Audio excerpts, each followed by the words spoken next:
This week we have the legend Sacha Lord. Sacha is the co-founder of Parklife Festival and the Warehouse Project, two iconic events. Frank Ocean on the stage, and there's 80,000 kids stood in front, and you know they bought your ticket. Wow, that's mental. How has that happened? We've kind of always gone along the model that we know if it's going to sell out, it's going to make money, and then we work backwards from there. The most important thing for me, over everything, it has to be safety. He shares all these things in the episode and tells some pretty funny stories too. I had a call from a friend. He said to me, I've got this guy, I've just signed him up now, I really need to put him on. Can you put him on New Year's Eve? I was like, all right. So this guy, turns out, he's Calvin Harris. And he now gets paid like £1 million to DJ. And we paid him 200 quid and argued over his train tickets. Sacha, thanks for coming on. No, thank you for inviting me. Appreciate it. We're talking a little bit off camera just a minute ago, and it's something that I hope you can help me with, is that almost everybody on the podcast that I've had is owns multiple successful businesses, but they all suck at school. Yeah. Which is like really strange to me. You've got the right guy here. Yeah. And I know, you didn't go to university, did you? No, I didn't get any A-levels either. No A-levels? No A-levels. I think you spoke publicly about like GCSEs, they were like the worst. Do you know what?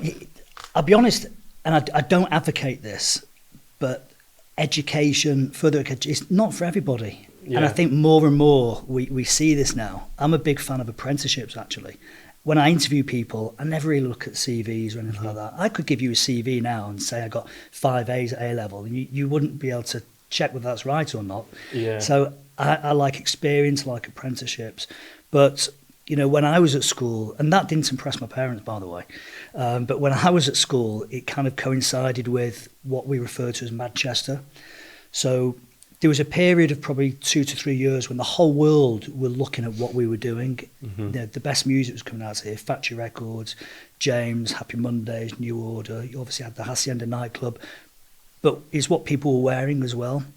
And we were the centre of the universe. And that thing to me, it's like, I want to be part of the centre of the universe. I'm not interested in contours, in geography, or learning another language or something like that, or why do I need to know maths when I've got a calculator? So none of that was really interesting to me. I didn't want to go to university. I didn't fancy getting into all the debt and everything. So I'll be honest, I did have a bit of anxiety because colleagues, other pupils at my school knew where they wanted to go to, knew which universities they wanted to go to, they knew which career, whether it's like a lawyer, accountant, whatever it was. I didn't know, so I left school and I got job in a clothes shop. That was the first thing I did. So I was pretty lost. I was thinking they knew what they were going to do, and I didn't. So I was struggling for a few years. Yeah, you mentioned that you don't really look for GCSEs and A-level and things like that when you're hiring. Do you think many other people do? But I think kind of gone out the window a bit now. If it's a qualified, if it's something like you want to be a lawyer or you want to be an accountant, then yes. In my industry, no one's interested in the music industry, festival industry. It doesn't matter whether you've been to university. I'd much rather somebody had worked at another festival for 2 years than gone to Oxford for 5 years. That's far more important to me. I think we need a big push on apprenticeships, because also going to university and going for a good education, it's not financially accessible to everybody. So why is it right for some people but not for others? So I think that's more important, maybe at the age of 15, 16, rather than going to college. Then a bit like the old YTS scheme, getting experience in something. Yeah. At the time you spoke about like not wanting to get into debt and things like that. Where did that kind of come from? You think, is that just stuff that you picked up on? If I'm being really honest, it probably came from my dad. When I was first born, he was handed quite a successful business, and from his dad. Okay, but he wasn't a very good businessman. So, and I do remember, growing up as a kid, the houses seemed to get smaller, and then the cars got more rubbish.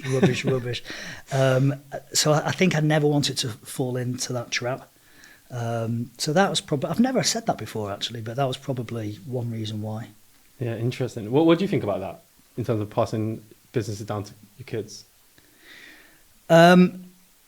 I think, so where I live is quite an affluent area, right? And I didn't start from there. It happened because of things that grew around me.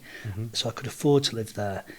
And I see some of the kids now, they're like 15, 16, 17, and they're rocking around in the Dolce & Gabbana and the Versace, and you know, I see 17-year-olds in Beamer convertibles. I just think you're an idiot. Yeah. You know, you do not understand money, and it's been handed to you by your mum or your dad. I think it's wrong. I think you should graft for it. Yeah, eventually you should be able to enjoy the success of you know, your parents, but until that point, I think you need to create your own path, because there's a very good chance that the kids that you see messing about, I don't know if you can swear on this, so I'm not going to swear. You can. The kids that you see, you know, there are clubs in Manchester, and we spoke about London before, didn't we? Yeah. That's even worse. 18-year-old kids. There's a club in London I was in a few years ago called Mahiki, actually, and I thought it was amazing, the music and the vibe and everything. There were 18-year-old kids in there waving around America's Best black cards, right? Ordering this like Grey Goose or the Sparklers. I'm thinking, you've no concept of reality. Yeah. You know, how, you know, you really do not understand the real world. And I'd probably say those people are actually more vulnerable than having to work your way through it, because at some point they're going to have to deal with some sort of disaster. Yeah, I always think it's way tougher for a kid that's born into money than someone who isn't, definitely. Yeah. But then, do you have kids? No. No. If you did, it is an argument at the moment in the house. Really? Yeah. Coming from which side? Well, I got married 3 months ago. And congrats. it was always a kind of discussion in the background, but it's now become, the discussion's a lot more serious all of a sudden. Right. And it's like, it's time of the month. I'm like, what? So, yes. Okay, so it's obviously in your mind, right? So you thought about it. So your kid will obviously grow up a lot different to how you did. So what are the things that you would kind of instill and be careful of in terms of around money and finances, and, you know, give them that value around it? I think at the moment, so to start with, I always advise my friends about this as well when they've got kids and they're trying to get, you know, when you're 11 you go to the next school. I was pushed to go to as good a school as possible, and that was really kind of my mum and dad to do that. Actually, in all reality, I wasn't that smart to go to that school, so I went from my first school, where I was always in the top 3, to immediately being in the bottom 4 or 5. And the knock of confidence you get when you're 11 is too much to handle. So firstly, I would never send my kids to a school that's above where they can achieve. I think it's more important to send a kid to a school where there's a really good balance of, yeah, you do get education, but actually there's the extracurriculum side of football and sports, and you need, you know, a good mix of girls in the school as well. I went to a boys only I did school. as well. For secondary, I did, yeah. Yeah. I didn't discover females properly till I was like 15, 16, and then it's like, whoa, what's going on here? So I think that's something. But I also think you need to go out there and graft. So I'd really like to think that, you know, my kid or kids, if it did happen, would have a Saturday job, or you know, I'd never let them sit in a room playing PlayStation all day and stuff like that. That's, you know, I'd hate to think that. Yeah. So like, how would you like balance giving them an upper hand, because they should have an upper hand, right? Because you worked hard, got into that position, but then not giving them too much of an upper hand where they're not earning it themselves. Just not spoiled. You know, when they're 17. What's wrong with getting a Peugeot 205 or something? Do they make those anymore? You know, just like a normal car. Don't start throwing things at them. And I'd certainly would not want them to, you know, as a kid, you should have all sorts of friends and there's from all different backgrounds. And the school I did was very good at that. You didn't know whether, it was Manchester Grammar, and you didn't know whether the guy who sat next to was there on a bursary, or you didn't know whether his mum and dad were multi-millionaires. And I really like that mix. If I ever found out my kids were just hanging around with Tarquin and Charlotte, and I'd try to drag them away from there very quickly. So what's your thoughts on public and private school? I don't really, I know it's a political thing, I don't really have much thought on it, if I'm being completely honest. You know, I was lucky to go to Manchester Grammar. I think it's amazing. Is that private or public? It's a private school. Okay. It's amazing that they have a lot of bursaries, so kids can go there on scholarship. I really like that. So, yeah, I think schools should be accessible to everybody. Yeah, nice. So we'll go back to, so you went from school and you went straight to work? Straight to work, clothes shop, £20 a day. £20 a day? Yeah, but I found, so what happened was, it was a Saturday job to begin with.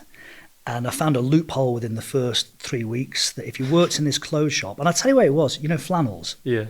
It was the very first flannels in Altrincham, in a place called Goose Green. It was a tiny shop. And you only got 20 quid cash in hand. But the thing was, you got 50% discount on your clothes. Okay. And in those days, people were coming in and they were spending like £80 on a pair of jeans. Like, how can you afford, that's 4 days' wages for me. So how can you spend 4 days' wages on a pair of jeans? It's mental.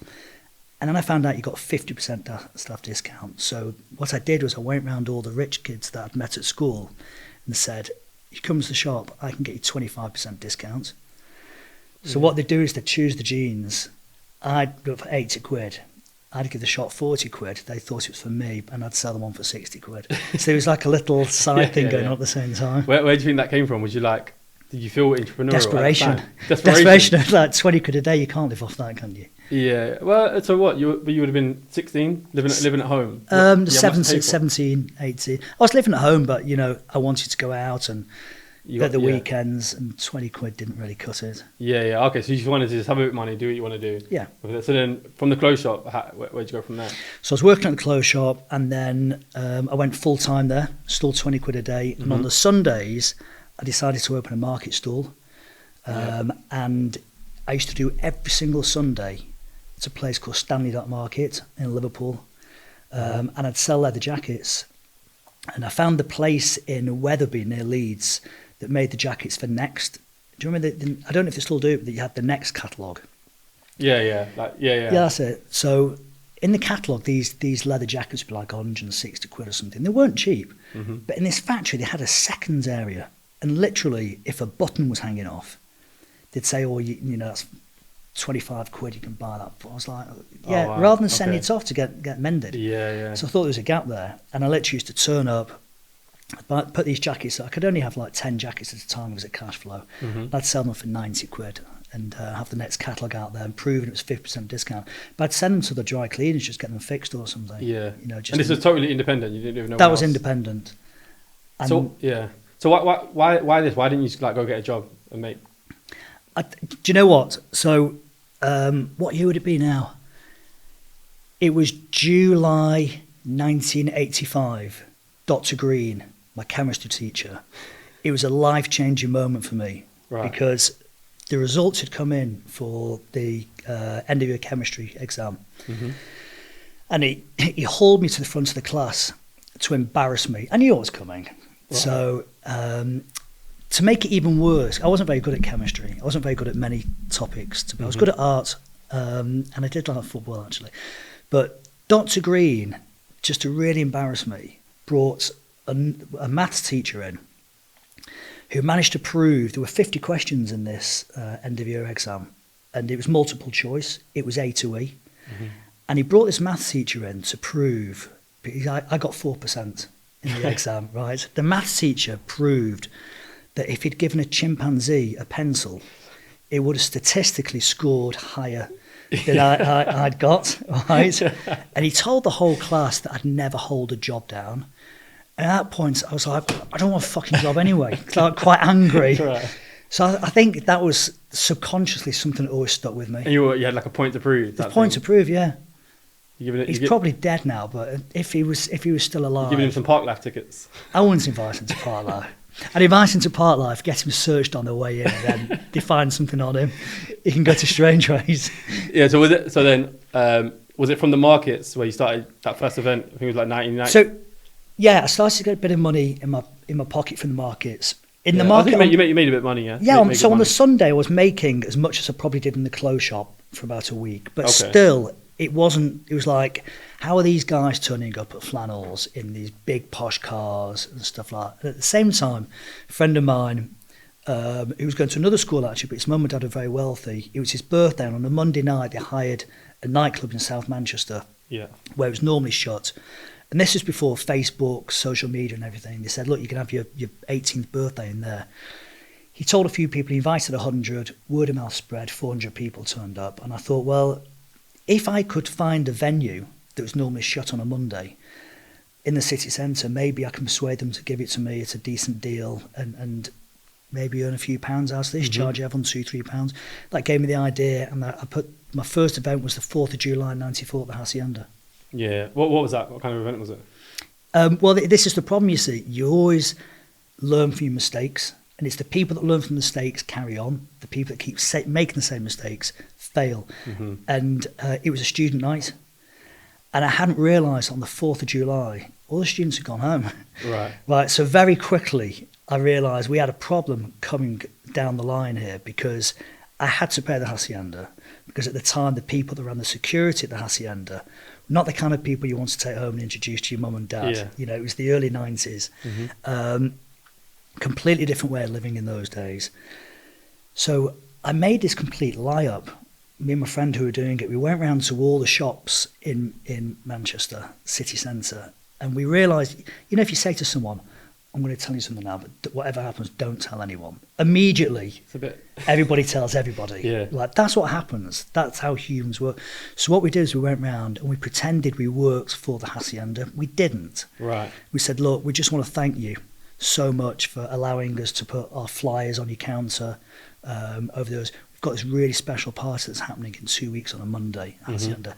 Don't tell anyone, but Manchester United coming down, we've got Take That coming down. You're doing it purposely, right? Yeah, purposely to create the big vibe. Massive vibe happened. And I think we got 783 people turn up on a Monday night paying a £5, which in 94 was good going.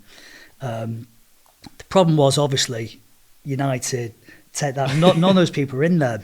But one of the people in Take That was a guy called Jason Orange. And he's the exact twin of Justin Orange. The two of them look exactly the same. So when you've had a few drinks and people come up to me saying, where's Take That? Well, there's Jason over there. Oh, yes, go ahead. Whoa. And that was it. We pulled it off.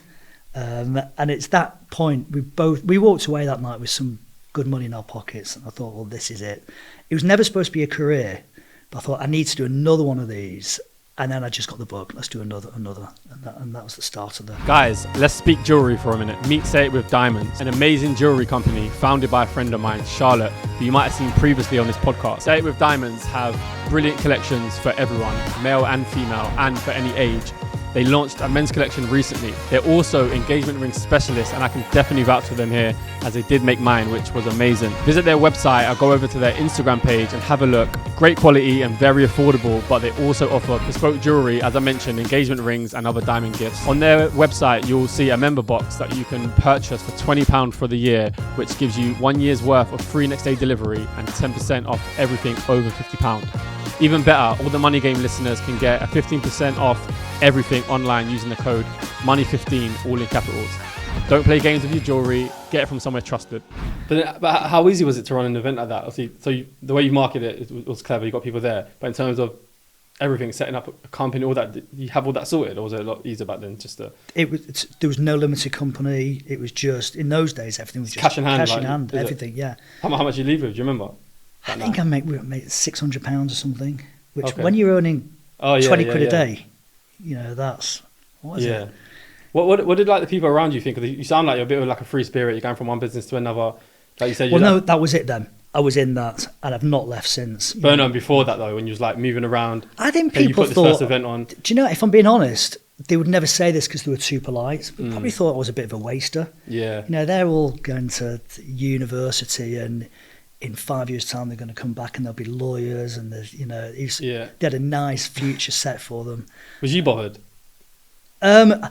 Until I got the taste of putting events on, because I was, how am I going to pay that bill?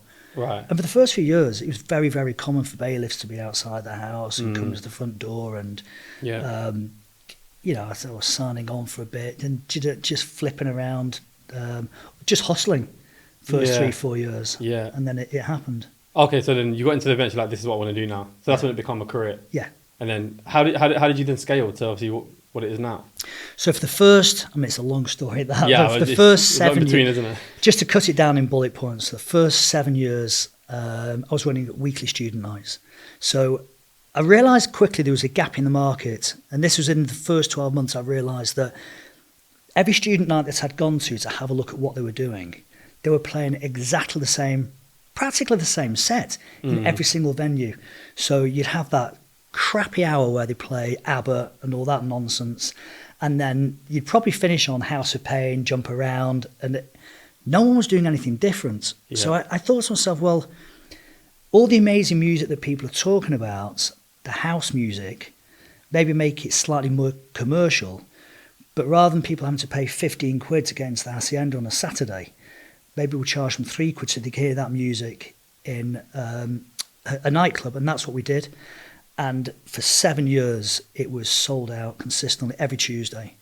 I did it in a place called Paradise Factory. It's now called Factory. Yeah. On Charles Street, and I think the capacity was 1,000 or something. Quite often, 2,500 people would turn up, and we just had to turn people away. Why do you think so many people are coming from the get go?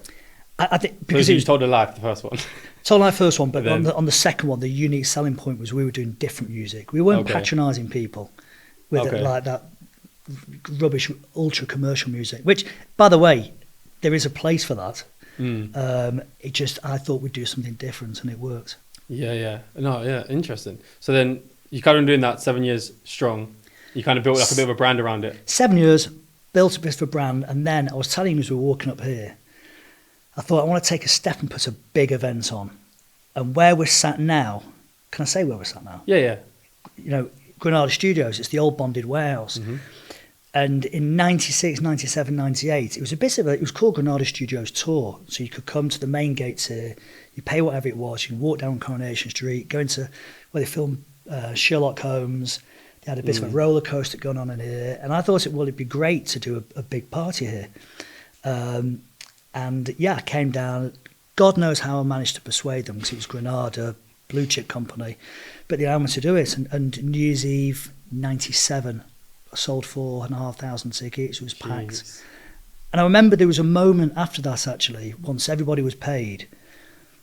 That was the first time I thought to myself, I actually feel quite secure at this point. Right. I remember I had £10,000 in the bank account, and I thought, I feel now like I've just reached a level where I don't have to worry about the next month. Yeah. What are the challenges of like putting events on like that? Well, in those days, the first challenge was security. That was the getting good enough security. It was very hard to find good security in Manchester those days, because the security was run by people that you don't want you to run your security. Yeah. And even then, on that very, very first event, I had a call and I had to meet them. I've not spoken about this before either, actually, but I had a call. I had to go and meet the Salford gang in drive-through McDonald's just on the edge of Salford, 5 minutes from here. Thought, there's no way I'm driving there. They're just going to take my car. Yeah. So I left my car in the centre of town. I walked down there, and I was stood in the car park. It was dark, and they wanted security for here, Granada Studios. And the next minute, these two big BMWs pulled around the corner. I got in the back of one of them. And there was the driver was a guy called Greg, actually. And I won't name the person because he is still around at the moment. At the moment. Yeah, you told him my location as well. So. Yeah. But he is still around. But the main guy, he was one of the three main heads. One of the three main heads was sat in front of me. I was sat in the back. And I do have this.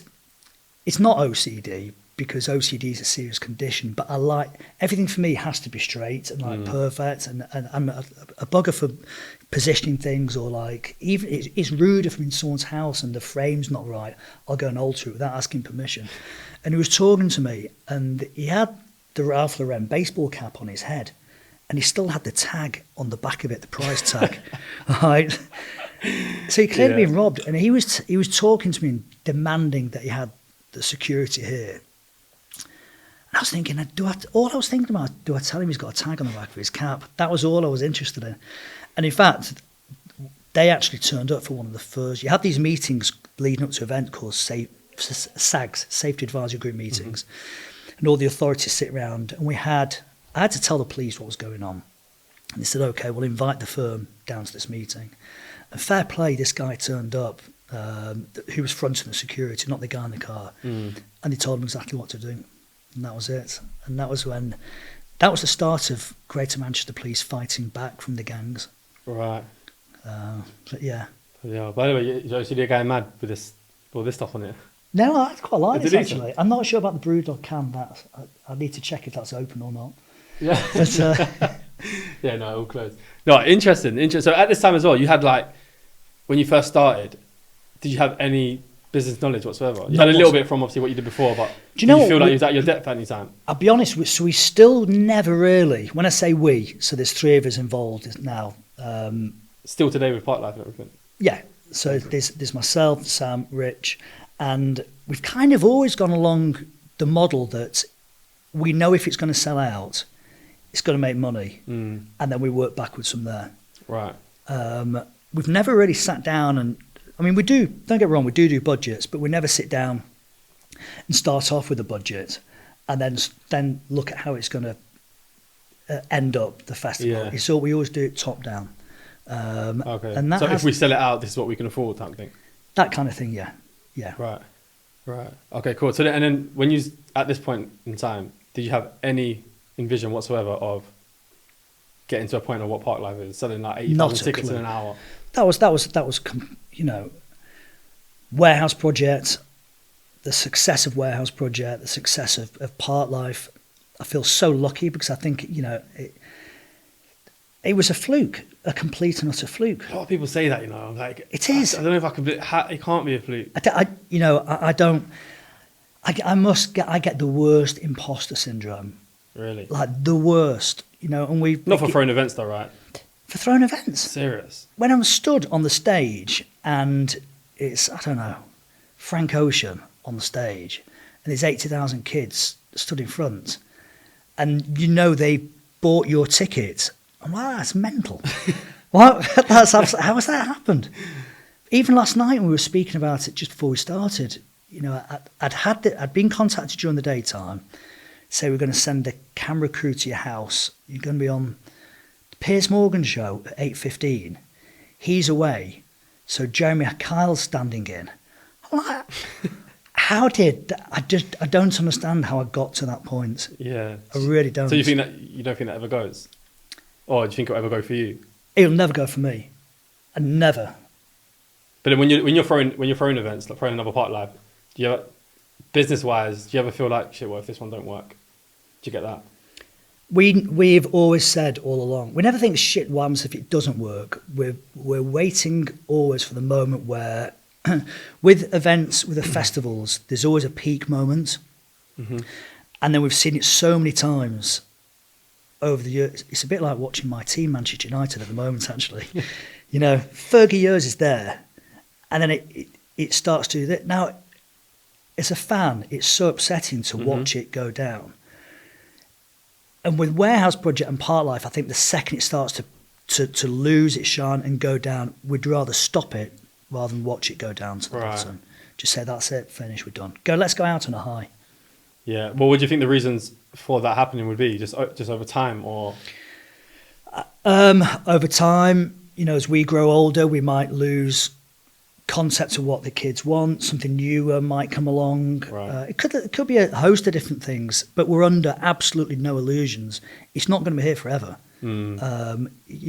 Definitely not. And the day that happens, will we be upset? Yes, we'll be upset, but also ecstatic because we're part of something that we think was special. And I do think it sounds really big-headed, and I don't want it to be big-headed, but I think it has made a mark on Manchester. And I speak to so many people who met the partners and got married and had kids at our events, and it has created a lot of memories of people. Yeah. I'm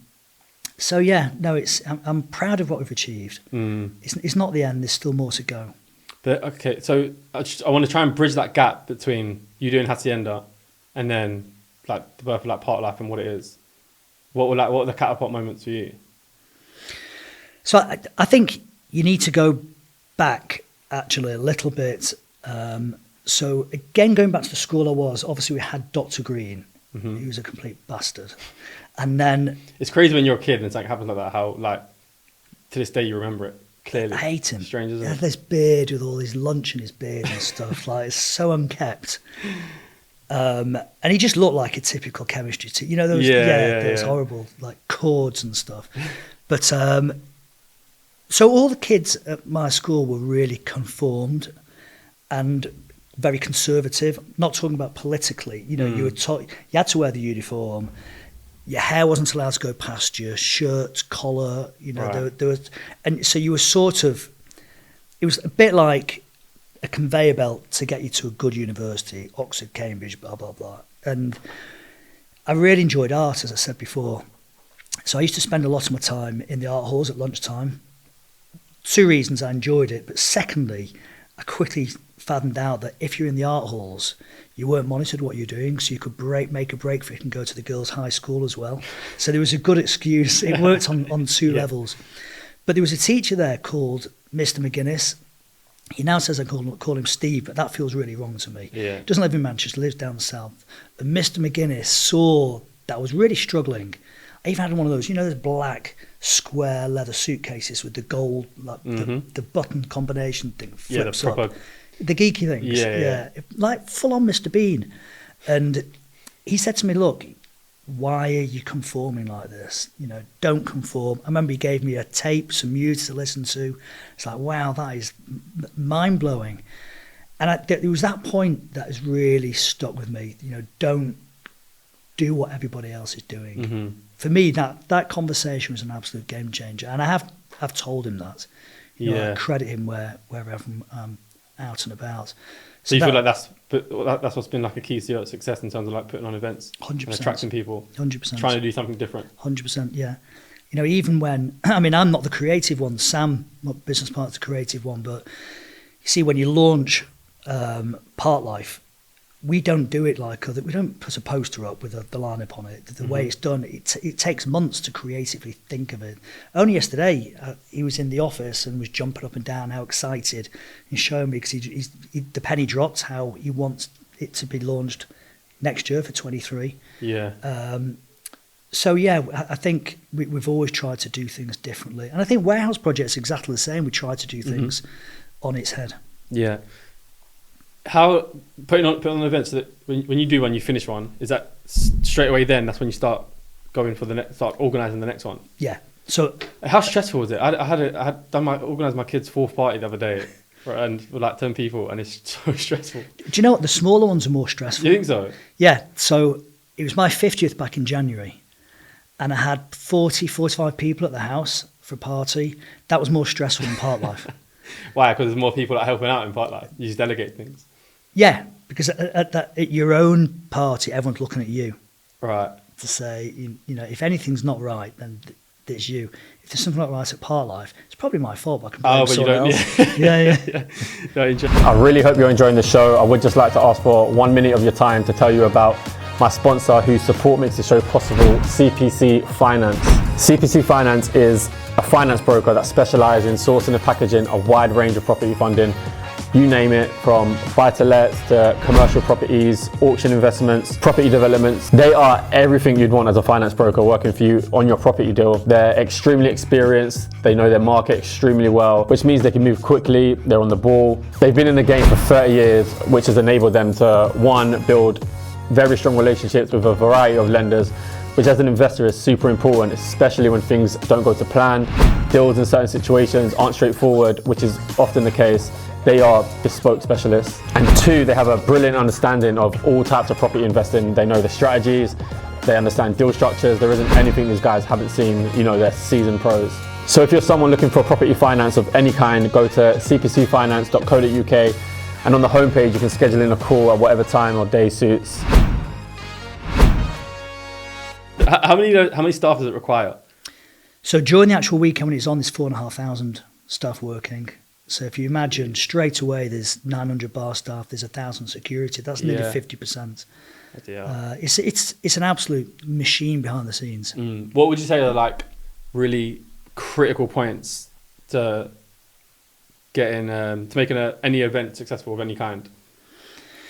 Or like, look, we've got now this down. These are like the cause of running an event. Of making it as successful as in selling tickets or success as in operation? Both.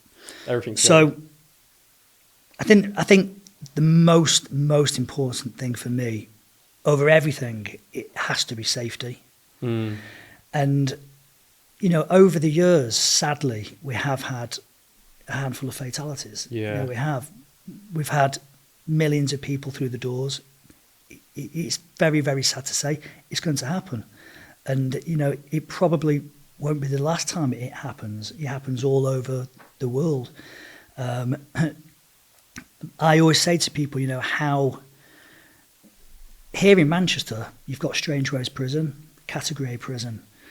So you've got drugs freely flowing into a Category A prison. How are you supposed to stop it getting into a field? Yeah. You can't. So the mitigation you have to put in place, for example, warehouse projects, you turn up, you get your ticket scanned, you'll speak to a member of security. They think you're just saying good evening, that's it. They're not. They're assessing whether you've been drinking or not at that point. Then you walk in, you go through a knife arch, then you go in and get patted down, you walk past a drug sniffer dog, you walk past police. Once you're in there, we've literally got a hospital backstage, we've got 2 ambulances, we've got a doctor on site, we've got paramedics, we've got welfare. There's nothing more you can do. But, and I think it's an age thing, the older you get, the harder it becomes. You're just waiting for that phone call to say, the kid's not very well. And when that happens, it's just, you know, what the family's going through, I can't even imagine. But actually what my team go through, it's just, you can't watch that happen. Yeah. And that, I'll be honest, that does take away the enjoyment. Yeah, I can imagine. Yeah, to be fair, that's not actually something when I asked the question, I thought about. That's probably a major worry, right? I'm not thinking about like the microphone's not working or something. Yeah, no, that's it. It's somebody, and it's always out of your control. You can't, but it's somebody, you know, doing something silly, and it doesn't matter how many warnings you put out. So we work closely with somewhere called Mandrake, which is part of Manchester Met University, and it's it tests drugs basically. It's a laboratory, so we take the confiscations, give them to the police on the night. Police drive them around there, and they test them. If there's anything that's deemed a concern, a major concern, we'll put some, and I think this is really responsible, and I'm not going to change it. We'll put something out on socials to say, listen, in circulation at the moment, there's a red tablet with a MasterCard logo on, for example, warning extremely, extremely high levels of, you know, avoid at all cost. And then I found out last year that when you do that, the kids are going out to find those. Look for it. Yeah. I'm like, you know what, you can't win here. And I still think it's the right thing to do, because anyone who's an operator in the UK at the moment, whether it's a nightclub or a festival, anyone that sits here and says, Kev, we don't have drugs in our venue, they're either lying or they're stupid. Because it's everywhere, it's rife. So I think rather than ignoring it, you have to tackle the issue. Yeah. On a brighter note. Let's put a down on it. Yeah. What would you say is the most iconic year of Parklife?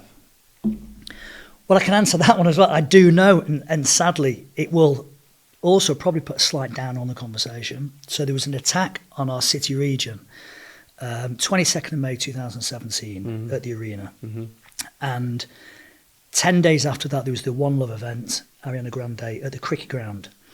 And a week after that was Parklife.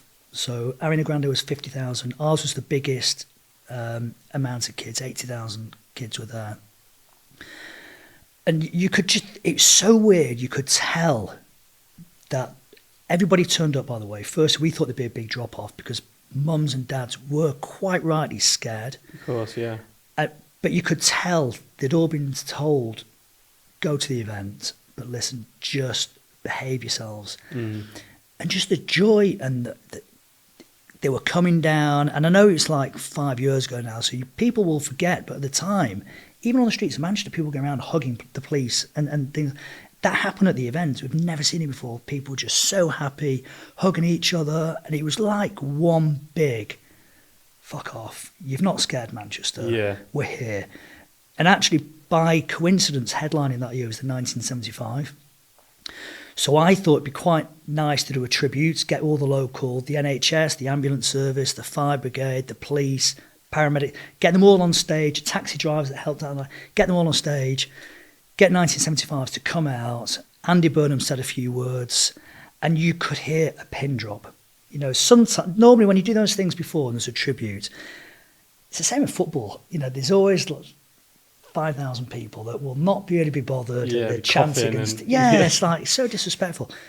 Everyone was engaged. It was the biggest round of applause we've ever seen, bigger than any acts we've ever had. Really, and that's how your stand-up moment. Nothing will. I hope, touch wood, nothing will ever beat that. That was the one moment I'll never forget. Yeah. Did the engagement come close? That was a funny one, wasn't it? The moment. Yeah. Is that the first time something like that happened? First time that's happened. So I didn't actually see the engagement this year, and there's a place backstage called Event Control where you sit and you've got all the cameras so you can see exactly what's going on. Mm-hmm. You sit there with all the statutory authorities and you had to make quick decisions on things to respond very, very quickly. So I'd heard that someone had got engaged on the main stage. I thought, well, how have they got on the main stage? That's really, really weird. And it was only when I got home that night, I can never, ever fall asleep straight away. Because that happened on the Saturday. So you can't sleep properly because you've got the buzz of what's happened that day. Plus you've got to be thinking about the Sunday, what's going to happen. So you can't get sleep straight away. So I always get a cup of mint tea, sit down, and I look at a few comments on socials. They're normally calling me a dickhead, which is funny. But, comment. And I'd come across this article, this young couple that got engaged. It just so happened it was her favourite artist. They're from Scotland. She was 17, he was 18, and he'd managed to find out who the management was. Gone to the management and said, look, I want to get engaged on main stage. And I think he'd lied to her about a meet or greet or something, which she was over the moon about. Next minute, they're on the main stage, and they got engaged, which was phenomenal. But then what happened was I looked at some of the comments, and it was things like... They're trolling them, weren't they? You're ugly, it's not going to last, you're too young. And I thought... What the fuck's wrong with people? Why they've got engagements of 80,000 people, the happiest day of their life, if not when the wedding or when they have a kid or something like that. So when you put your head above the parapet, you've always got to expect to get a bit of nasty kicking from the green-eyed monsters. That happens, doesn't it? I didn't want the 17 and 18-year-old, Indy she's called, to wake up the next day.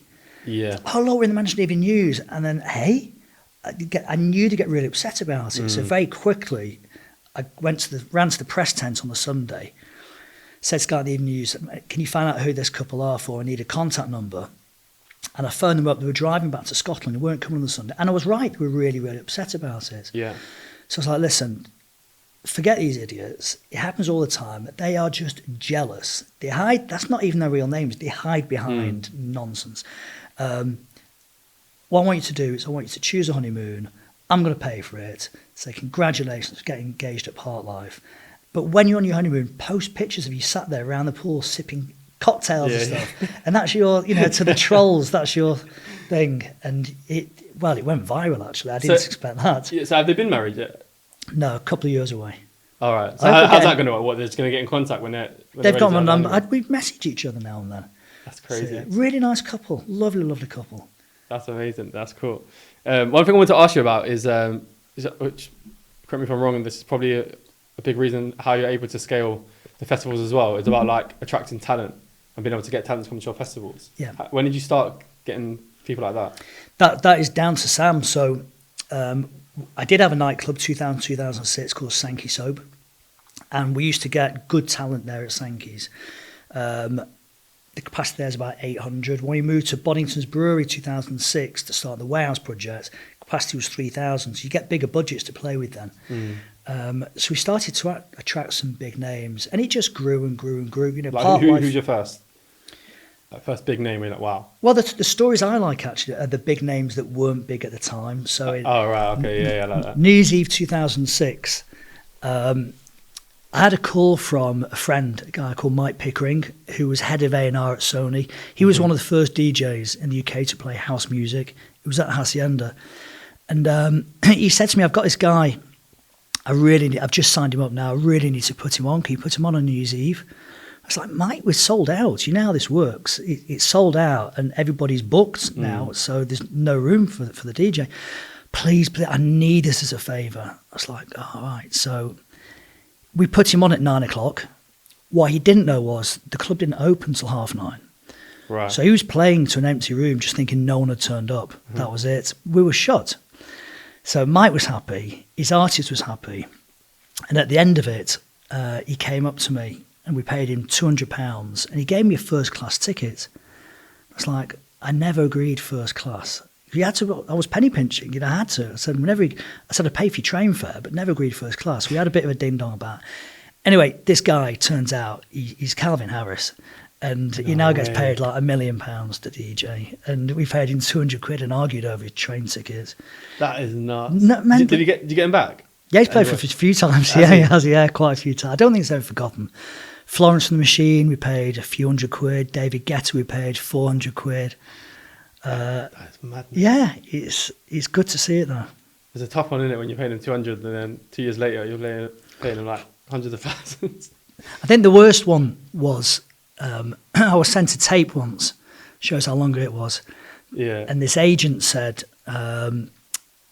listen to the tape. I'm going to phone you tomorrow. You can have them £500. And we listened to it in the office, and I was like, this is shit. You found out the next day, it's like, what do you think? I was like, be honest, absolute rubbish. We're not going to book them. Why? He said, the music's rubbish. And the name is they're going nowhere. Anyway, a year later, they got paid £1 million. It was Scissor Sisters. Oh, dear. Yeah. Yeah, so you guys aren't going to be in the music industry. So that's mad. So then, how did you start getting to the point where you could like pay for people like that? Well, it's just Parklife started one day, 20,000 people, so you know how much you got to play with. In fact, Calvin did play. That wasn't for us. a massive jump for you, going from No. 3,000 to 20. It's still a decent jump. Yeah, four and a half it was to 20, but yeah, it's a big jump.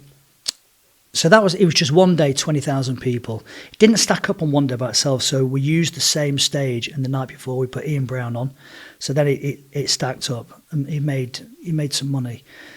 But obviously, the bigger you go, the more you got to spend on talent. Yeah. And now it's the money we spend on artists it's frightening. As you all know, it's been a turbulent time for travel, with the booking process in particular causing feelings of frustration and anxiety amongst travellers, whether that's for business or for those holidaying with their families. With that being said, I would like to introduce you to our sponsor, Love to Travel, who are a luxury travel company specialising in tailor-made holidays for each individual client. Whatever your preference might be, Love to Travel will be sure to meet your requirements. As an ambassador of Love to Travel, but also from personal experience, I would definitely recommend them to take away all the work and stresses of booking your travel. For me, the personal service stands out. They're contactable at any time, email, over the phone, WhatsApp. They also cover a variety of holiday types: beach, ski trips, safari, sporting holidays, and also have an additional service such as private jet and yacht charters, as well as restaurant reservations. No request is too complex. All holidays are fully tow insured to ensure you can book with complete confidence. Get in contact by visiting their website www.lovetotravel.co.uk. Was it always a big risk doing another event and that going bigger and then spending more in case obviously it doesn't hit that level and you spend all this money? We've always been very, very lucky that we've never had that hit. Yeah, but was it something you was always worried about when you was doing them or not? Yeah. You can always tell, and anyone that's watching this as a promoter will agree with me. It doesn't matter, we're putting tickets on sale now for shows in 5-6 months' time. Although they're far away, in the first 3 minutes of them going on sale whether that show's going to do good tickets or bad tickets. Really? You can tell immediately. So you can't ever have a shit 3 minutes and then it picks up? Doesn't happen. It doesn't happen. And if you see events with posters up in Manchester, the old posters, it's because the events are screwed. You can't, these days, it's not about handing out flyers. It's not about adverts in magazines. It's not about putting posters up. They're desperate measures. This, because of social media and the internet, the second you go, I've got Craig David on 14th of October, or whatever. If it doesn't go out straight away, it's not going to. Yeah. But how heavily dependent do you think you are on talent? 100%. But you were doing, I know it's a big difference, but you was doing really good events with a lot of people without that. The whole scene has changed. Right. So I think the days of people going to clubs where it's just a DJ and you'd go to the same club. Like when I was clubbing, you'd go to the same club every Saturday. Yeah. That's it. That was your regular thing. Everyone knew that was your corner. Everyone knew that was your seat. You knew everybody. I think those days have gone. And, when you come to Warehouse Project, it's a bit like, it's like going to a mini festival almost. It's a gig that you've saved up for months to go and see it and waited for months. And it's the whole production around it. I do think as well with the cost, and again, I'm not going to say this politically, but with the cost of living that's coming in the crisis, we're going to see more and more of that, where people are going to be picking and choosing where they want to go to. Yeah, good point. So they're always going to look for the best thing, right? Yeah. Yeah, interesting. And how did you guys find it throughout the pandemic? I was busy in the pandemic. Really? How yeah. So what happened? We went into lockdown, and there were 2 illegal events that cropped up. One in Oldham for, I think it was 6,000 people. One in South Manchester, Carrington, 2,000 people. Mm-hmm. Completely legal raves. Kids were just bored. You can't lock a 17-year-old down and say, you're not leaving the house. It's impossible. So they were bored and went to these raves. Sadly, a couple of kids didn't come back. There were knives there that, authorities didn't know about it.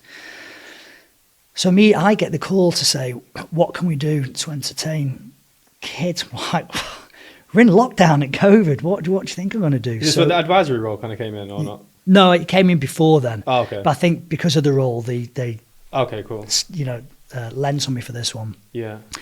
So I'd seen this thing that was happening in Berlin called United We Stream. And basically we replicated that. So we were given the keys to a theatre in Bury, North Manchester, that was obviously closed. Mm-hmm. And we set everything up in there. And we were just streaming entertainment every Friday, every Saturday to entertain people. And it was only supposed to be for Greater Manchester. I think when we finished, we'd had over 20 million people view it over the 10-week period. Yeah. And we also said to people, look, it's completely free, but if you can donate £1, £2, £3, do. We're going to give it to local charities or some of the freelancers that work in our industry that haven't been supported. And we raised £612,000 that went to all those causes. So that was something I was really pleased about. But doing that during a pandemic when you can't actually physically see anyone was pretty tough to do. Yeah, I can imagine. Yeah. I had a letter because I was technically classed as entertaining people, and then had a letter, and I was driving around, the roads were dead. It was brilliant, actually. That was the only good thing. Roads are dead, and the plan was if the police pull me over, then the mayor could just say, well, there's a letter, I've got authorisation. Oh, right, okay. Yeah, and I was never pulled over, I was gutted. I was just waiting for this moment, even just driving around looking for a car. Come pull me. Look at that there. You can't do me. So, through the pandemic, so obviously you missed a year or two? 2 years. 2 years? Yeah. So, but at that time, is there any overheads you got paid for? Or is it only when you obviously got the events on? So was it ever a struggle for you in the pandemic? Yeah, absolutely. So we were lucky in the fact that we don't have, like Warehouse Project is a temporary venue that you rock up in. Yeah. Everything's stage is temporary, sound lights temporary. It's not like you own a nightclub, bricks and mortar. So if it doesn't happen, you don't have to pay the rent or the overheads for it. Yeah. Same with Parklife. If Parklife doesn't happen, you don't have to pay for the park, obviously. You don't have to put the arenas and the stages up. So in that way, we were very, very lucky. It was such a difficult time. I mean, furlough was a game changer for us. Having said that, we did have to make redundancies. And we did have to lose some people who were, we're a big friendly family at Warehouse Project. Yeah. And to have those conversations, especially when you can't physically sit like this and have the conversation with them, we had to do it over the phone. Yeah. That was not a pleasant thing to do. Yeah. Would you say that's the toughest thing for you throughout lockdown then, is redundancies and getting rid of? I think so, yeah. Team members? Yeah. We were fortunate actually that we managed to keep the vast majority on. Yeah. It was a handful that we had to lose. Yeah, yeah. And also, how did the the free drinks tours come about?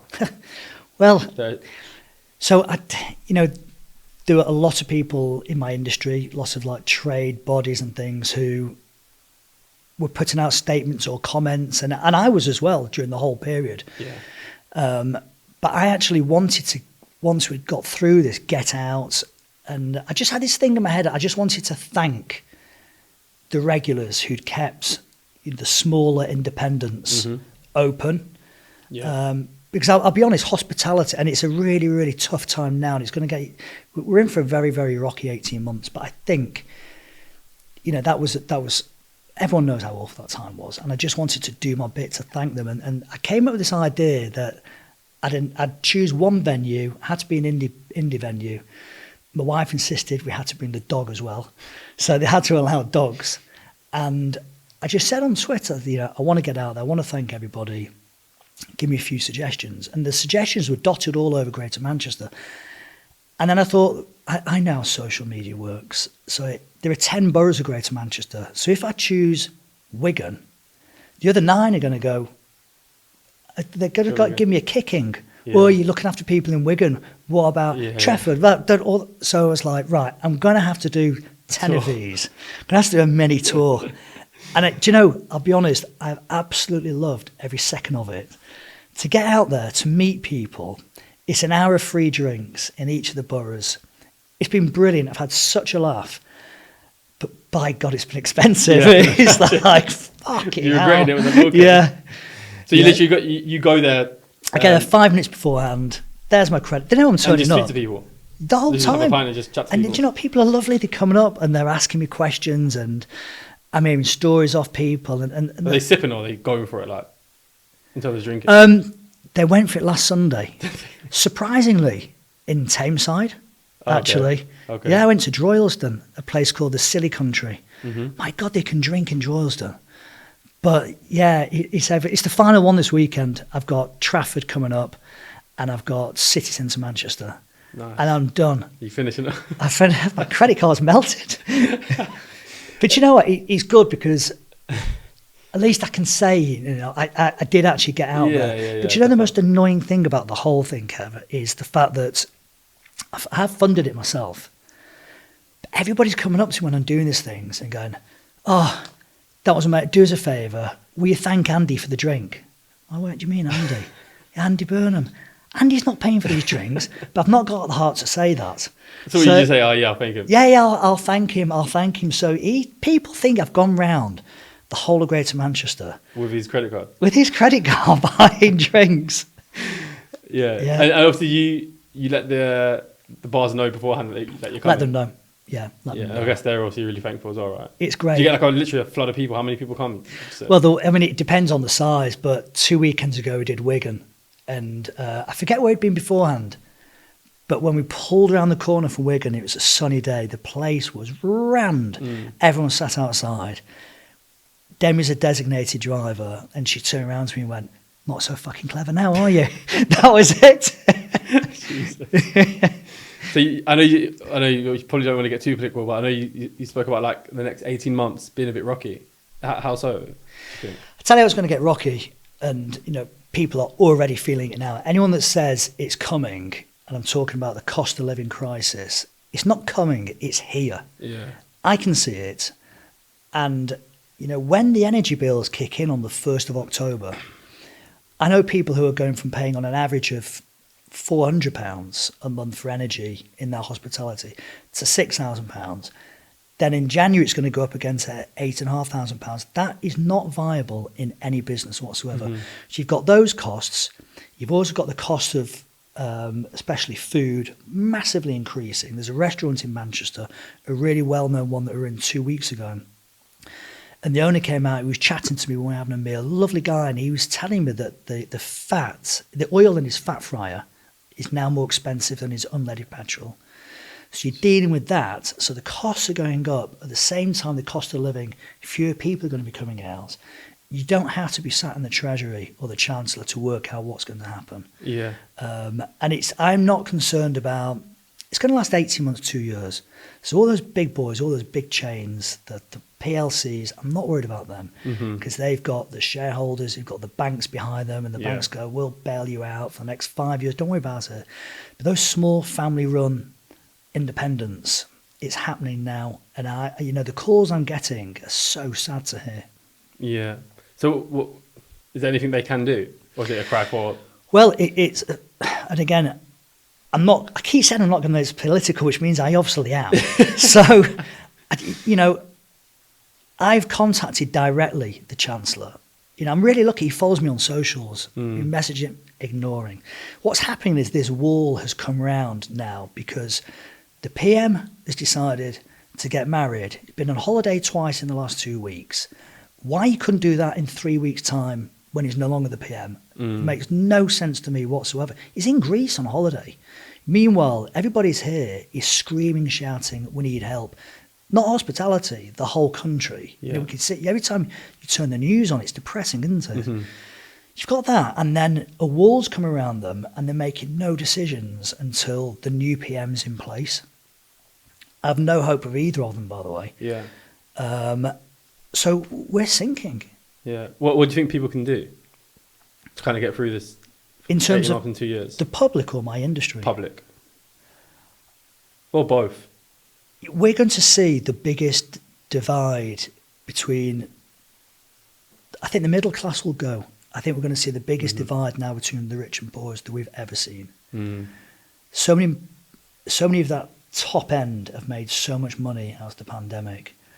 And, you've seen it yourself on the news. People are going to be choosing between eating and heating. And I'm not talking about the people who are signing on, or the people who are at the state are already helping. Yeah. I'm talking about people with relatively good wages who are going to be making those decisions. I know people who are now telling me they're used to working from home, but they're going to start going to the office, working from the office because they can't afford the heating at home. Yeah. And this is supposed to be Great Britain. It's not. We're a laughingstock of Europe at the moment. And I can't see us getting out of this at the moment for a good 2 years. And actually, I'd go further to say, normally I have answers on things. I was the one that took the government to court and won. During that whole silly period, I got them to drop the 10 p.m. curfew. The High Court, the judge also agreed with me. They had to drop the substantial meal rule. And Was that you? That was me that did that. Mama. So, I can see things. And this time round, I can't see a way out of diverting a catastrophe. And Andy Burnham, he called me actually last week, and he's like, I can see what's happening in your industry. And he's co-chairing a meeting with me this Friday. He wants to sit down, listen to people, find out what's going on and see what we can do on a Greater Manchester level, because it's not going to fix it on a national level. Yeah. So we need to look after ourselves at the moment locally. And I don't want that to come across as selfish, but that's our remit. Yeah. Interesting. So would you say now is a good time for maybe someone to start a business or not? I think any time's a good time to start a business.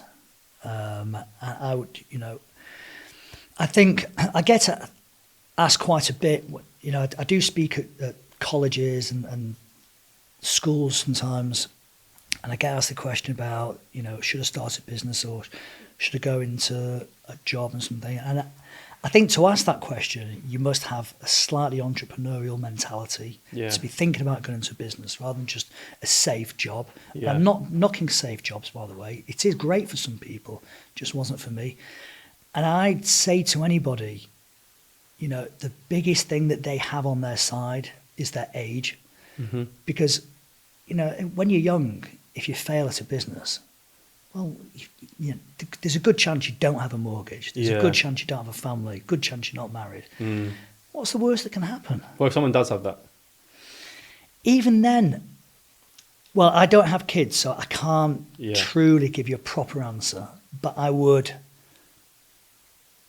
think always follow your passion. If you're absolutely passionate about doing something, I think there's a middle ground you can do if you want to dip your toe in keeping your job, but also starting something as a sideline. Yeah. If you feel it's working, you'll know the moment to step away and carry on with that. I wouldn't recommend anyone just throws the job in tomorrow to start a new business. Certainly. In that respect, you don't agree with like burning the boats, as they say. I don't think so. No, certainly not in the present climate, unless you've got savings where you can fall back on. Yeah. That's the difference. What would you say the toughest part of owning a business is? What's been the biggest struggle for you in terms of the business in general?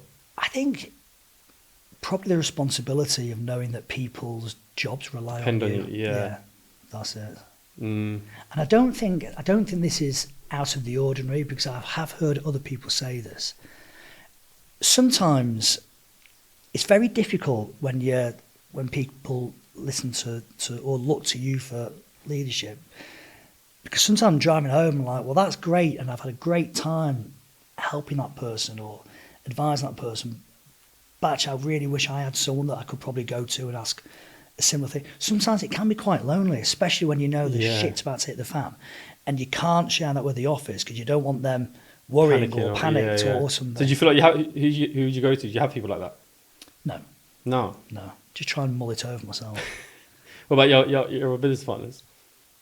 We talk, but even I think they'd probably agree that I like to try and solve the problem myself. Yeah.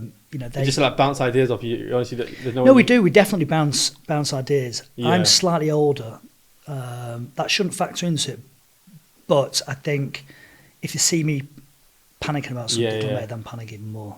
Yeah, no, it's definitely true. Even in like a household, like something happens, I can't panic. My kid's going to panic. You can't, can you? Panic. Yeah, I get that. But that's surprising though, that maybe you don't feel like a bit alone sometimes, especially I'm sure the contact base that you have. You probably have people that are working at the elite levels as well, but you don't necessarily feel like someone who you could make that call. I have always tried to work it out myself. Yeah. And normally, not always, but I solve it. Yeah. So as well, also we're speaking about not having any like qualifications or GCSEs, A levels or whatever, but you obviously had like some good traits and qualities to accomplish what you have accomplished, and like even starting the leather jacket little business that you had, and then having like the intuition to start the events and been successful. So you had like really good qualities. What would you say they were, and that's still serving you like today? I think I've always been extremely loyal. So when we were talking about the events here at Granada Studios, when I did have an event on the millennium, when it turned from 99 to 2000, and what happened then, not just to me, but for the vast majority of promoters in the world, not just the country, everyone got excited. This is like the big millennium. Prince has been singing about this for years, 1999. Yeah. This is it. So all the suppliers started charging 3 or 4 times the regular price.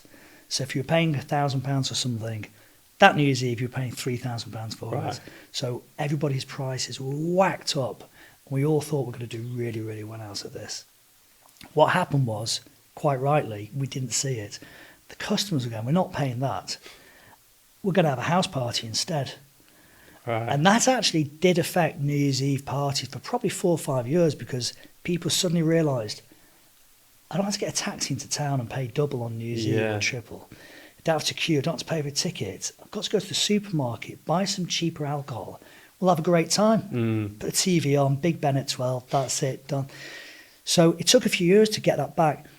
But that year, I had to cancel New Year's Eve, and I'd lost £40,000.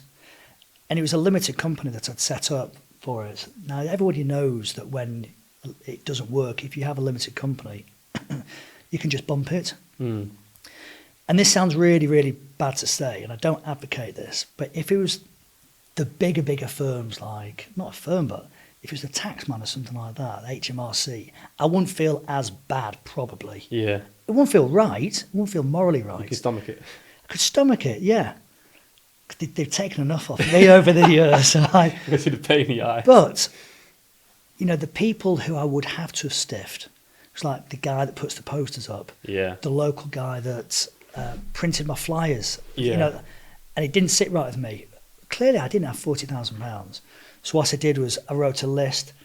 I came into town, got a little place in a cafe desk, got the suppliers to come in, have quick half-hour appointments with me, and every single one of them said, look, I can't pay you. I'm going to pay you the full amount, but I'm going to pay you X amount a month for 12 months. And I did that. I didn't bump the company, and I think I got quite a lot of respect for doing that. Yeah. Because people being bumped left, right and centre. And actually, I still use a lot of those suppliers to this day. Any others? Any other qualities that stand out? I always try to be loyal. I try to be polite where I can. I try to help people where I can. Yeah. Not to begin with. It was, it's difficult because you're trying to help yourself. Yeah, but yeah. now I realise I can help people, and I try to do that as much as I possibly can. Mm-hmm. I don't know. Other people have to tell me what my traits are. Okay, I've cool. got plenty of bad ones. You mentioned that you feel like kind of what you've done is a little bit of a fluke, right? Yeah. So, is there any other realities and possibilities where this didn't happen? Like, what could have been the downfalls? For me, Parklife Warehouse project, you just putting on events at this level. if that hadn't happened, I would No, as in, if you feel like it was a fluke, it means you didn't do it like almost purposely. Maybe you got a bit of luck here and there. Yeah. So, was there like certain situations, like catapult moments that very well could not have happened, to then have got you to that level, and you could have just been like doing events just like in Manchester for 4,000 people? I think there was a moment that myself and Sam got wrong, actually. So at Plattfields, we'd grown it from 20,000 to 30,000. We'd outgrown the park, and we wanted to be the biggest metropolitan festival in the UK, which it is now. That's what we were aspired to be. So we went back to the council and said, look, we want another park. We want to move it to Wythenshawe Park. And the council's like, well, we're going to have to put a licence in there, but we've had Oasis and the Stone Roses at Heaton Park. It's set up. We know the infrastructure. We know the transport system. You can get there. Why didn't you use that? And we were like, people aren't going to go to Heaton Park. They're not going to walk to Heaton Park. For students, the idea was Parklife was originally a students' event. It was in Fallowfield. Right. Thought we were dead set against it. And the council said, well, look, for year one, we'll pay for X amount of advertising. You can have all these billboards, everything around the city centre. And we're like, okay, fine. Reluctantly agreed to it, but it was probably the best move we've ever had. They absolutely got it right, and we didn't see that. Right. So I think the move from Plattfields Yeah. to Heaton Park was a game changer. And you could have easily not made that decision to... We would have restricted ourselves to 40,000, but Wythenshawe, year one, we went to 50, then it just went 55, 65, 75, 80. Yeah. We want to go bigger, but we've even looked under bushes, so 2 more tickets under there. There's nowhere to go. Serious? Yeah. You never move out of Manchester, would you? Never. No. Never. Or not move it out, but do it elsewhere? Warehouse project, we have done it in a couple of other places, but not Parklife.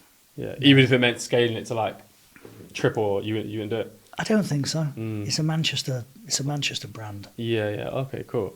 And what do you think the biggest risk that you've taken in your journey in business? Wow.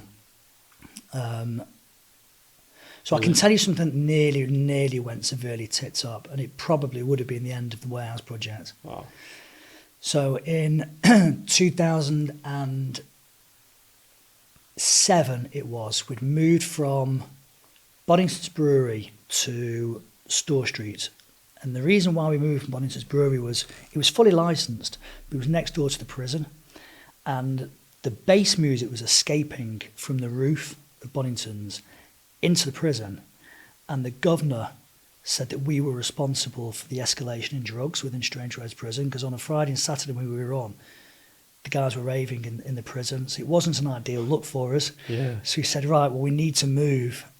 And actually, Store Street was the biggest air raid shelter in World War II. So the walls were like 12 foot thick.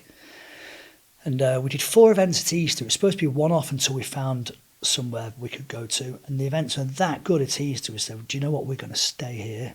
We got really excited about it. Sam put the line up. The opening night was Pete Tong. It was live on Radio 1. We'd sold 2,000 tickets. And the fire officer came down 3 days before and said, you don't have enough fire exits in this place. We're going to restrict you to 800 people. And he gave us a document that was stamped. And if we'd gone against that document, we could have gone to prison. You know, that's how bad it was. So, well, it's an air raid shelter. How do you get more? So we were thinking, how can we get another fire exit in here? We phoned up people that owned it. We need to put another fire exit in here. That's not going to happen. It's going to take you probably. Why don't you apply for the planning? So okay, we'll apply for it. Then how long is that going to take? Maybe 6 months. It's in 3 days, this event. So in the end, we had to drive round. I've not told this story either, but we jumped his car. We had to drive round the back streets of Salford to find a builder's merchant who'd be happy enough to go in. We camouflaged the outside of the building, and he had a diamond tip drill and worked from the hours at 10 at night till 4 in the morning for 2 days, creating a fire exit. And the day of the event, when he was about to go live on radio, when the fire officer came back, it was like, there's your door. Ta-da. He couldn't believe it. He just could not believe it. Did he ask how you did it? No, I just kept very sheepish. Would you? I know you said like for Parklife, like you can't really get any bigger. Yeah. So do you feel like you got much left to like, accomplish in your space or in business? I mean, I can definitely see the final line coming in. You know, it feels I'm towards the end of my career. There's other things that I really enjoy, actually, like. I was going to ask that. Like advising Burnham, I really enjoy that. Mm-hmm. You know, and I really enjoy being helping hospitality, being in a voice for hospitality. It's something I understand. And that bit I really do enjoy. I'm not sure I enjoy going to sleep at 5:00 a.m. on a Friday, Saturday morning anymore. Throughout these events, were you like a party boy? Did you like? Never. It's always strictly like business to you. Never ever had a drink at my events. Done nothing at all. You don't drink whatsoever? No, I do, but not at the events. Oh right, It's strictly work. Okay. Yeah. No, turn up. Don't even hang around the artist area at the back. You know, it is strictly work when I'm there. That's it. Would you not like? Do you meet the artists and connect with them? Occasionally, if it's somebody who I want to, but I don't get overly excited to meet people. Yeah. Interesting. So then now you obviously got the advisory role. Yeah. That take up much of your time? Is it something that you do like a lot? It takes lots of my spare time up. Okay. So where are you at now? Like where do you feel like purpose is? What like consumes your mind? What's on your mind when you like first thing when you wake up? What is it for you? Well, actually, recently it's just been annoyed at the situation we're in at the moment, because I think it could have been avoidable, to be honest. We've been screaming about help for the last 9 months. I know exactly what it needs to get the set to pull through again. Yeah. No one's listening. You know, probably the first thing I'm interested in ticket counts, actually. They fascinate me when ticket counts come through. Okay. I'm normally out. I go for a walk every morning for an hour, and it comes through on my phone, and I'm expanding it to try and see how many we've done. But yeah, I think what makes me tick when I first get up in the morning is it just feels like a battle every day. Yeah. So do you feel like that's something that you'd like fully go into? Not politics. I'd never do that. Okay. But I enjoy the advisory role. And it has made a difference, not talking about me, by the way, but, you know, me advising Andy Burnham and him taking the advice onto a different level. It's most definitely made a difference, not just in Greater Manchester, but on a UK level. Yeah. How did that role come about? It came about because we didn't get a mayor until 2017. And over the years, I became more and more frustrated because my sector is the fifth biggest industry in the UK. And I get it because when people go out and you have fun, if you go to a club or a bar or a restaurant or a theatre, you're with your mates, you let your hair down, it's fun time. So the suits, as I call them, wasn't giving it the respect it's due, being the fifth biggest industry. Yeah. Greater Manchester here is like just under 500,000 jobs. So when it was decided we were going to get a mayor for the whole of Greater Manchester, I went to the hustings and said, look, would you support the idea of like almost a committee of people advising you this is what should be done and bring together different people from the sector? And he committed to it, as did the other candidates as well. bar one, but he was an idiot, that guy. And anyway, I followed up the conversation, and obviously I mentioned that he came to Parklife for the tribute in 2016, and we just started talking from there. And 12 months later, he asked me whether I'd take the role on myself, and I said, yeah. And I've got to be honest, it was a massive honour. Yeah. Probably looking back, the biggest honour I've had in my life. Do you think all the skills that you've like developed over time doing this now, if you wanted to go and start another business, you're pretty equipped to just like make it a success or not? I don't think it's skills. The older you get, the most important thing you can create is your black book, your contact book. Really? Yeah. Okay. So I do have a good black book of people, you know, pulling people. The only reason I'm sat here today is because one of my contacts is one of your contacts. We're all joined together, true. aren't we? Yeah. So, and I think that's something that, you know, that can be used in other businesses. So you think a lot about business is about like leaning on other people? Not necessarily leaning, but you've got the access to them. Yeah. So, you know, Tim, that was just our friend Tim. Yeah. If I wanted some advice on building an extension on my house or something, he's a property developer like Tim. Can you recommend this? Yeah. So it's working at that level, which I find handy. If you had to start another business, what would it be? If I can't do anything to do with nightlife or nothing to do with nightlife. Yeah. I don't. Nothing sprang to mind. Sometimes people have like this one thing that I'd love to do that. It's not necessarily a business. There are things I'd like to accomplish. You know, I started penning a few ideas during lockdown that then developed into a few chapters. And the chapters, it's not like an autobiography. It's almost small stories of things that happened in my lifetime. And that's kind of developing in the background at the moment. Yeah, nice. Okay, cool. We're going to finish with a quick fire round. Most guests don't do it quick, but you got to go soon, so you have to do it quick. Shit. So, let's see how quick you can do it.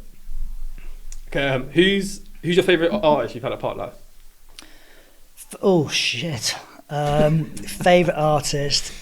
The one that intrigued me the most was Grace Jones. All right. Why she intrigued you? She intrigued me because she was 70. I'm fascinated in this nightclub called Studio 54, which is kind of where disco was first seen in New York. And it sort of ignited, obviously house came from disco and everything. Yeah. And she was dead centre of that. She was involved in all that Andy Warhol scene. And she landed from Australia. She was really, really ill. She was staying at the Larry Hotel, and the doctor said, you can't perform. She was 70. She said, I am going to perform. And she came out there, and she, not only did she performed topless. And one song was 7.5 minutes long, and she hula hooped while she was doing it. Fascinating. And you knew about that whole story before she... No, I knew about the story before. No, I knew beforehand, okay. yeah. And so I mean, Grace Jones means nothing to most people, but, you know, she's a legend. Yeah. And you went and obviously met her. Yeah. Well, that's one of the ones that you actually... I'm going to meet. Yes, yeah, I did. Okay, nice. Who's the most expensive artist you paid for? I think it's probably Frank Ocean. Really? Yeah. How do you like decide on which talent you get? It's Sam and Rich. So he just got to know what people want. They book the talents, and the kids in the office recommend stuff, so it kind of falls together. Okay, cool. Who's been the hardest artist to deal with? Can't say. Right, cool. Yeah. I thought, yeah. It's too many. Yeah, I thought that might. But are they usually quite easy to deal with or hard? So what you find is, let's refer to football. So, for example, so the artists that are in the top 6, you know, European places, they're really nice to deal with. Mm. And the ones that are in the relegation battle Really? they're really nice to deal with. Okay. It's the ones who really think they should be in the top 6, but they're kind of at an Everton level. Yeah. That's going to go into trouble. They're the ones who are like, ugh. Yeah. They can be quite aggy. Like what, in terms of like fees and negotiating Not fees? just like Demanding? Yes. Yeah, okay. Yeah. I might know the answers, but maybe not. Which one are you most proud of, Parklife or Warehouse Project? Warehouse Project.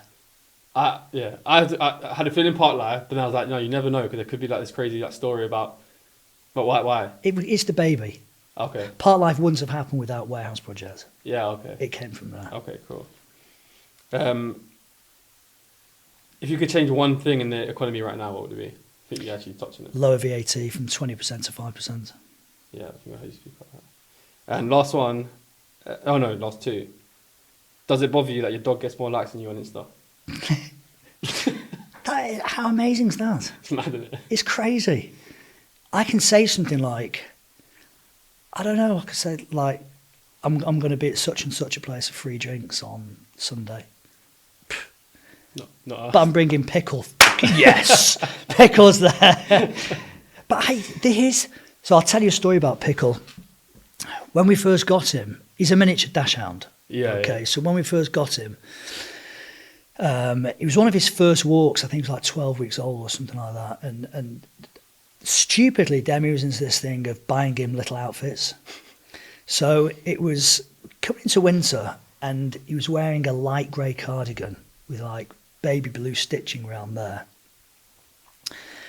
And anyway, we got to the drive, bottom of the drive, and she's like, I've not put the alarm on. I was like, she said, I'm just going to run back and get the alarm. Anyway, I'm there with this, he looked like a rat. He was like this big in that little grey cardigan. And I saw this German Shepherd walking down the road. I was like, whew. So I picked him up like that. And then I thought, who's that? Oh, it's Roy Keane. Right. Shocking you got a German Shepherd. I'm stood there holding this thing dressed in a cardigan, and Roy Keane's coming towards me. And he's one of my, I hold him up there. Yeah. I had to say some things. I didn't want him to think this guy's a prick. Yeah. And I just said to him, this is not my idea. And he didn't even look at me. He carried on walking. No, I can't. Carried on walking. Just went, I should hope not. And carried on walking. And that was it. That was my moment with Roy Keane. Oh, good, that's jokes. Last one. Was that literally the last combo you had? That was it. Yeah, that's my interaction with Roy Keane. Yeah. If you had to sum up your core philosophy for life and entrepreneurship, what would it be? I think it's not necessarily philosophy, it's my advice. So when you want to do something, most people around you, including your closest friends and your family, will tell you not to do it, to go for that safety net. If you want to do it, do it. Don't listen to them and just go for it. And if it doesn't work, then go back to their advice, but at least try it, because if you don't, you'll live the rest of your life wondering, well, what if? Yeah. And I don't have that what if, because, I did go down my own route. So that's what I would say. Perfect. And on that, thank you so much. Thank you. Thank you.